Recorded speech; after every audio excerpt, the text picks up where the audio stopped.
সুপ্রভাত বন্ধুরা, আশা করি তোমরা সবাই খুব ভালো আছো। আমিও খুব ভালো আছি। আজকে দিনটা কিন্তু খুব সুন্দর, ওয়েদারটা এত সুন্দর যে ঘুম থেকে উঠে মনটা ভীষণ ভালো হয়ে গেল। তোমাদেরকে একটু ওয়েদারটা তাহলে দেখাই, কিরকম ওয়েদারটা। দেখো, খুব সুন্দর একটা ওয়েদার। জানি না তোমরা কতটা সেটা বুঝতে পারবে।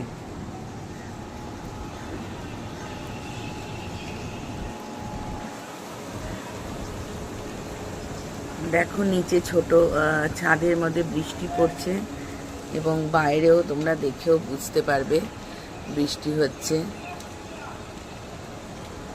ভীষণ সুন্দর একটা ওয়েদার। এই ওয়েদারে সত্যি মন ভালো হয়ে যায়।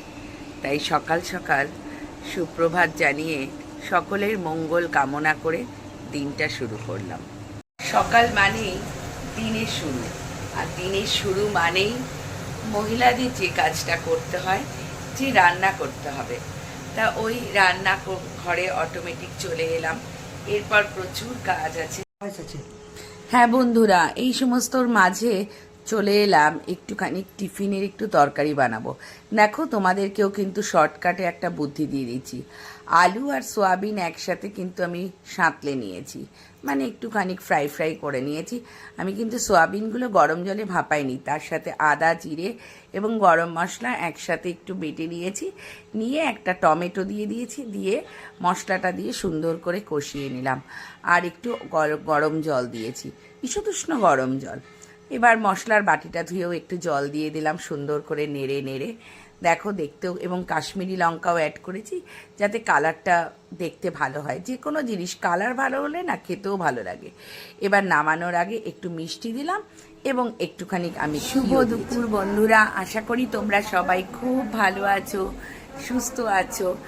আর তোমরা কে কোথা থেকে দেখছো জানাতে কিন্তু ভুলো না, অবশ্যই বলো। আর আমার সমস্ত পারফরমেন্স যা আমি করছি সেগুলো তোমাদের কেমন লাগছে আমাকে একটু কমেন্টস করে জানিও, তবে না আমি ভুল ত্রুটিগুলো অবশ্যই সেগুলোকে ঠিক করতে পারবো। আর দেখো কি সুন্দর রোদ আসছে জানালাটা দিয়ে, একটু রোদ আলোর মধ্যে কি ভালো লাগছে, খুব ভালো লাগছে রোদ্দুরটা। অনেক দিন বৃষ্টি হলে যখন একটু এরকম বেশ পরিষ্কার রোদ ওঠে, ঠিক মনে হয় দুর্গা পুজো চলে এসছে। যাই হোক, সামনেই তো আসতে চলেছে বাঙালিদের শ্রেষ্ঠ উৎসব।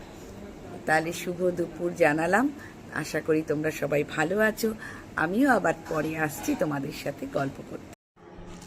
একটু রেস্ট নিয়েই আবার সন্ধ্যের দিকে বেরিয়ে পড়লাম সবার সাথে।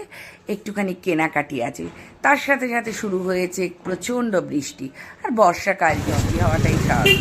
দেখতে পাচ্ছ বন্ধুরা, সমস্ত মার্কেটিং করে অবশেষে এলাম কোথায়, মিষ্টির দোকানে। আমরা কিন্তু মিষ্টি খেতে ভালোবাসি।